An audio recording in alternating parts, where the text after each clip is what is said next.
Assalamualaikum warahmatullahi wabarakatuh.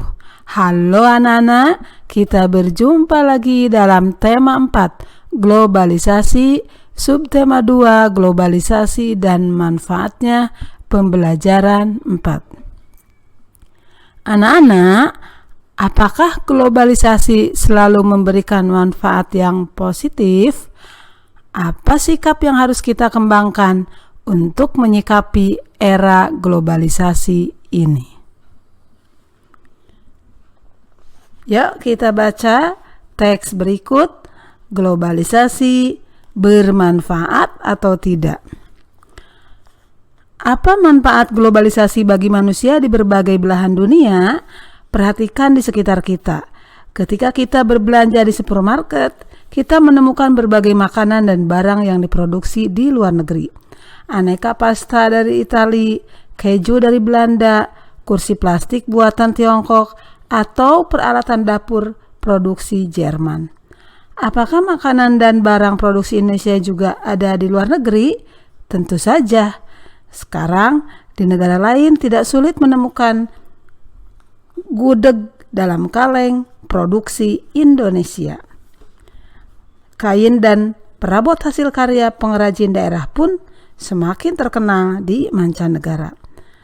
Kemudahan dalam pertukaran produk merupakan salah satu hal positif dari globalisasi. Perkembangan teknologi dan komunikasi yang semakin canggih menandai dimulainya era globalisasi. Telepon, satelit, televisi, dan jaringan internet membawa berita dari belahan dunia lain tanpa jeda waktu. Dalam sekejap, berita penting akan populer tersampaikan ke segala penjuru dunia. Namun, perlu kita waspadai. Globalisasi dapat mempengaruhi kebudayaan manusia di sebuah negeri. Masuknya pengaruh asing secara tidak langsung akan membawa perubahan budaya dalam masyarakat. Perubahan budaya bisa menjadi pengaruh positif, namun bukan tidak mungkin membawa pengaruh negatif. Saat ini di kota besar di Indonesia, anak-anak muda gemar menikmati tayangan dari Korea, ya. Jadi anak-anak muda Indonesia gemar menikmati tayangan dari Korea. Mereka juga meniru cara berpakaian muda-mudi Korea. Apakah sesuai dengan nilai-nilai dalam budaya Indonesia? Belum tentu, ya. Pengaruh positif akibat globalisasi tentu akan memperkaya manusia di sebuah negeri. Namun, tanpa benteng nilai budaya yang kuat, tidak mustahil nilai luhur sebuah bangsa akan luntur akibat globalisasi. Nah, sekarang yuk kita coba jawab pertanyaan berikut berdasarkan teks tadi, ya. Nomor 1. Apa saja dampak positif dari globalisasi? Apa jawabannya? Ya, kita bisa menemukan makanan atau barang dari luar negeri serta mengetahui berita dari luar negeri dengan mudah, ya. Oke, lanjut nomor 2. Apa saja dampak negatif dari globalisasi? Apa dampak negatifnya, ya? Budaya negatif dari luar negeri dapat masuk ke Indonesia dengan mudah, ya. Oke, nomor 3. Nomor 3, mengapa globalisasi dapat mempengaruhi budaya bangsa? Ya, karena keinginan untuk meniru budaya bangsa lain membuat budaya sendiri suatu bangsa berubah, bahkan dilupakan jika tidak memiliki benteng yang kuat, ya. Nomor 4. Mengapa globalisasi menjadi tantangan tersendiri untuk kita? Ya, karena globalisasi dapat memperdaya kita jika tidak memiliki benteng untuk menghindari pengaruh negatifnya, ya. Oke, nomor 5. Apa yang harus kita lakukan untuk menghadapi era globalisasi? Apa yang harus kita lakukan? Yaitu memanfaatkan pengaruh positif dengan sebaik mungkin dan menjauhi pengaruh negatif sebisa mungkin. Globalisasi membawa manfaat sehingga kita bisa mengenal mainan dari negara lain seperti Rubik. Masih ingatkah kamu dengan mainan Rubik? Mainan gabungan dari kubus-kubus. Jika ada 2 Rubik digabungkan, bisakah kamu menemukan volumenya? Sekarang kamu akan melakukan eksplorasi menemukan volume gabungan. Perhatikan alat dan bahan yang diperlukan ya nak.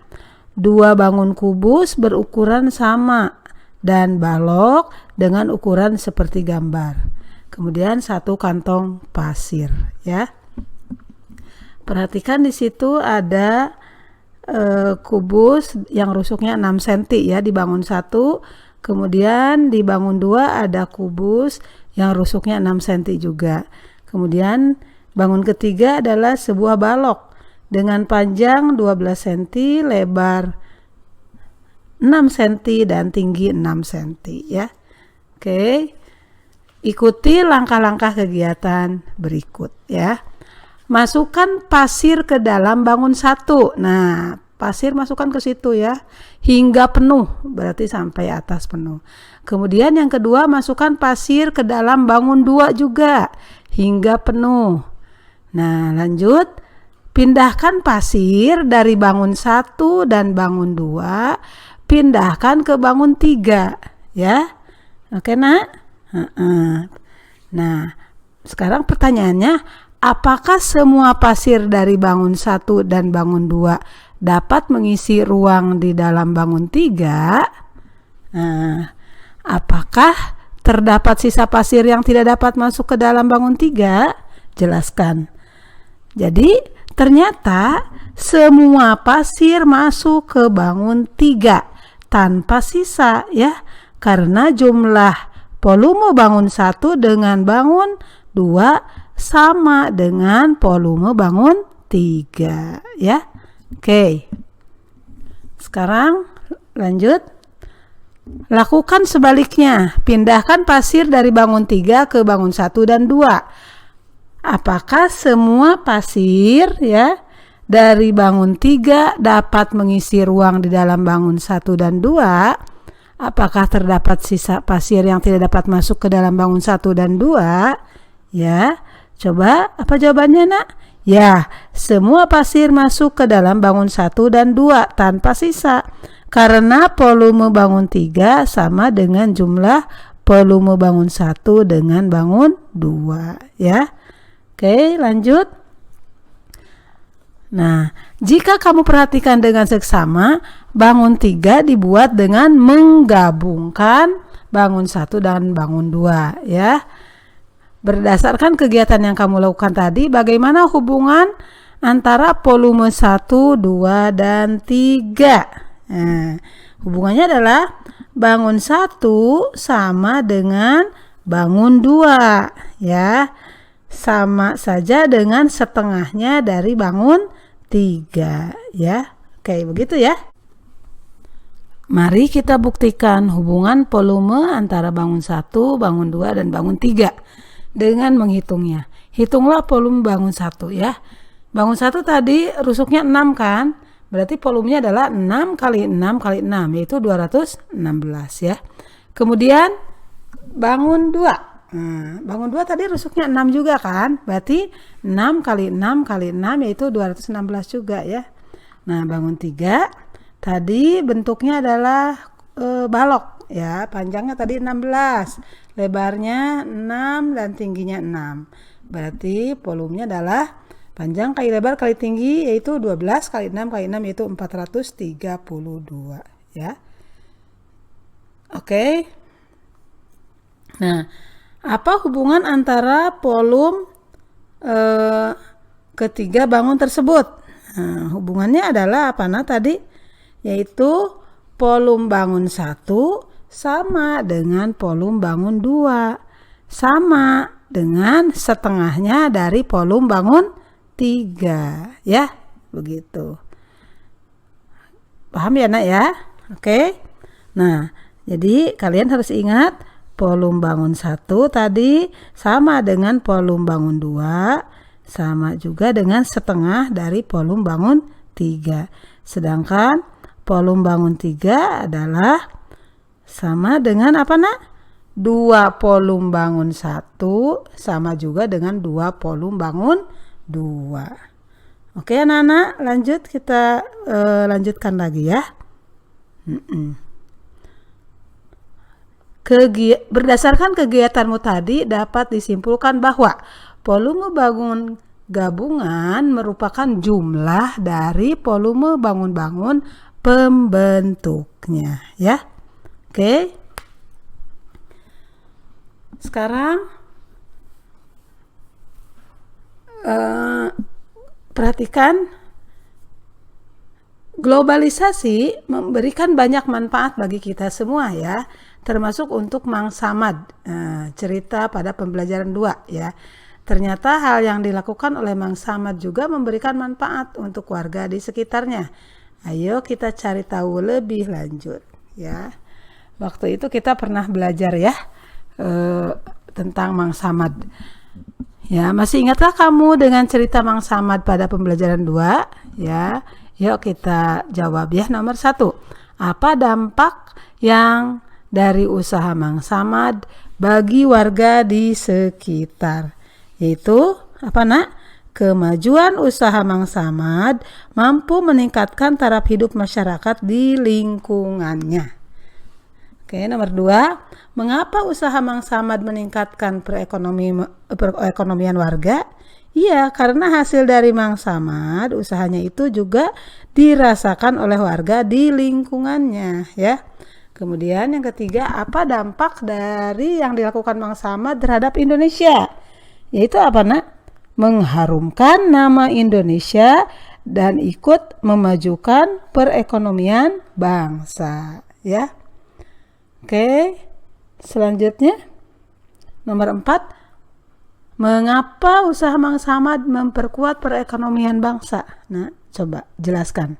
Iya, karena dari usaha Mang Samad itu membuat ekonomi warga di lingkungannya meningkat. Selain itu, kegiatan ekspor dari usaha Mang Samad juga akan menyumbang pemasukan devisa negara ya. Oke, nomor 5. Mengapa usaha Mang Samad bisa mengharumkan nama Indonesia?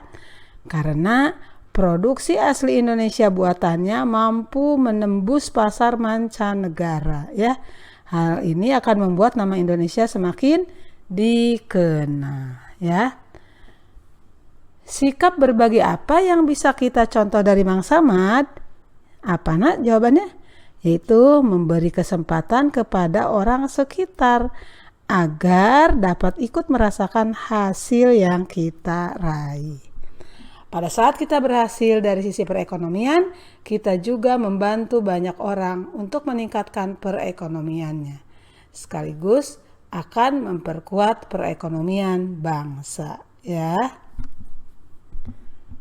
Oke, bagaimana dengan sikap kamu? Sikap apa yang bisa kamu contoh dari Mang Samad yang dapat diaplikasikan dalam kehidupan sehari-hari, ya? Coba buatlah rencanamu ya, Nak. Kamu di sini ada sikap. Nah, sikap apa yang bisa kamu tuliskan di situ? Misalnya sikap kerja keras. Bagaimana aplikasi dalam kehidupan sehari-hari? Nah, belajar dengan sungguh-sungguh. Nah, itu contoh yang pertama. Kalian bisa tulis contoh kedua, tiga, dan keempatnya di tabel yang sudah disediakan. Demikian pembelajaran hari ini. Terima kasih. Wassalamualaikum warahmatullahi wabarakatuh.